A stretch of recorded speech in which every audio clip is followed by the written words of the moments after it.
Celui qui croit que les bureaucrates staliniens constituent le parti du prolétariat verra là de belles têtes d'ouvriers.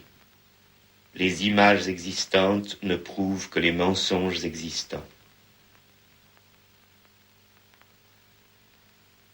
Les anecdotes représentées sont les pierres dont était bâti tout l'édifice du cinéma.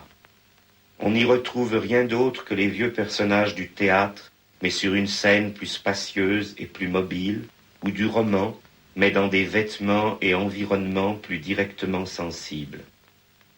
C'est une société et non une technique qui a fait le cinéma ainsi. Il aurait pu être examen historique, théorie, essai, mémoire. Il aurait pu être le film que je fais en ce moment.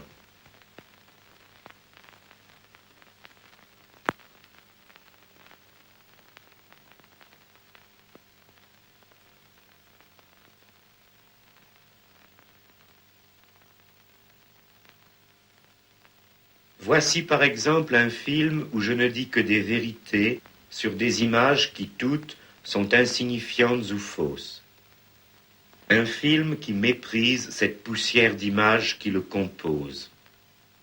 Je ne veux rien conserver du langage de cet art périmé. Sinon peut-être le contre-champ du seul monde qu'il a regardé et un travelling sur les idées passagères d'un temps. Oui, je me flatte de faire un film avec n'importe quoi, et je trouve plaisant que s'en plaignent ceux qui ont laissé faire de toute leur vie n'importe quoi.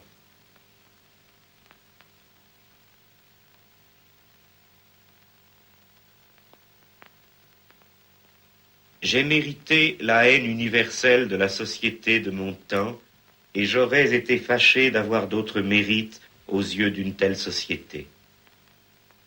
Mais j'ai observé que c'est encore dans le cinéma que j'ai soulevé l'indignation la plus parfaite et la plus unanime.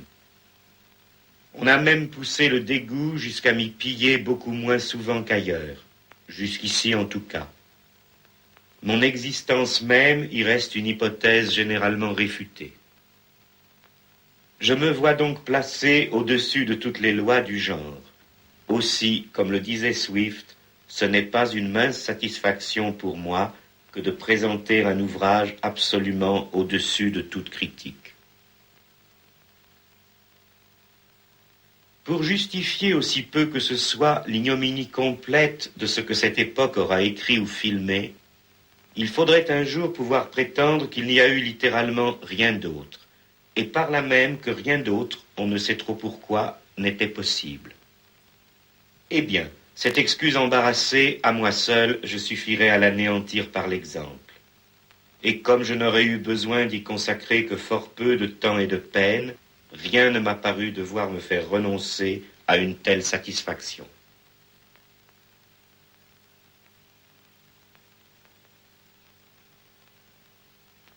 Il n'est pas si naturel qu'on voudrait bien le croire aujourd'hui d'attendre de n'importe qui, parmi ceux dont le métier est d'avoir la parole dans les conditions présentes, qu'il apporte ici ou là des nouveautés révolutionnaires. Une telle capacité n'appartient évidemment qu'à celui qui a rencontré partout l'hostilité et la persécution, et non point les crédits de l'État.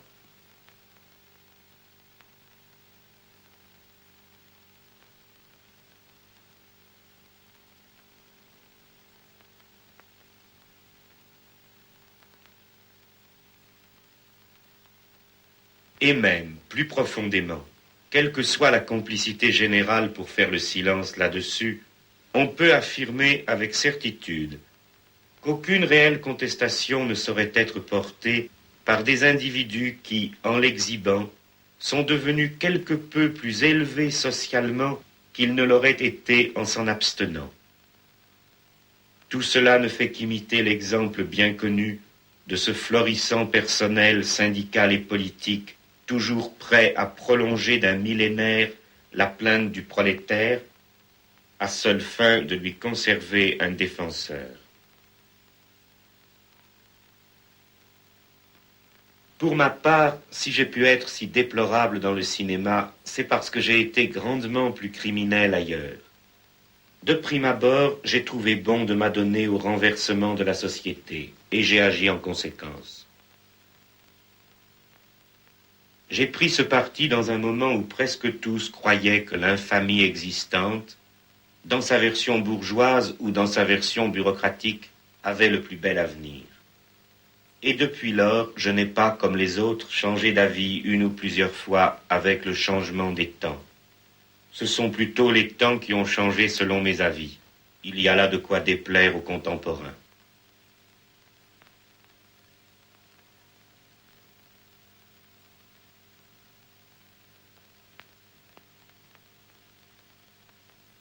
Ainsi donc, au lieu d'ajouter un film à des milliers de films quelconques, je préfère exposer ici pourquoi je ne ferai rien de tel.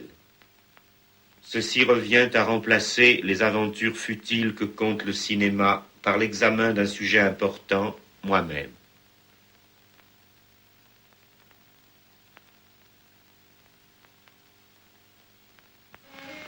Mais avant de mourir, pourrais-je savoir qui vous êtes?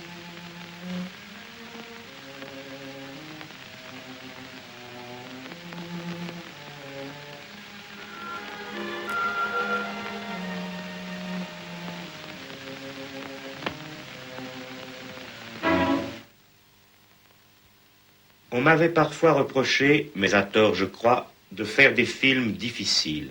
Je vais pour finir en faire un. À qui se fâche de ne pas comprendre toutes les allusions, ou qui même s'avoue incapable de distinguer nettement mes intentions, je répondrai seulement qu'il doit se désoler de son inculture et de sa stérilité, et non de mes façons. Il a perdu son temps à l'université, où se revendent à la sauvette des petits stocks de connaissances abîmées. À considérer l'histoire de ma vie, je vois bien clairement que je ne peux pas faire ce que l'on appelle une œuvre cinématographique. Et je crois pouvoir en convaincre aisément n'importe qui, tant par le fond que par la forme de ce discours. Il me faut d'abord repousser la plus fausse des légendes, selon laquelle je serais une sorte de théoricien des révolutions. Ils ont l'air de croire à présent, les petits hommes, que j'ai pris les choses par la théorie, que je suis un constructeur de théorie, savante architecture qu'il n'y aurait plus qu'à aller habiter du moment qu'on en connaît l'adresse, et dont on pourrait même modifier un peu une ou deux bases, 10 ans plus tard et en déplaçant 3 feuilles de papier, pour atteindre à la perfection définitive de la théorie qui opérerait leur salut.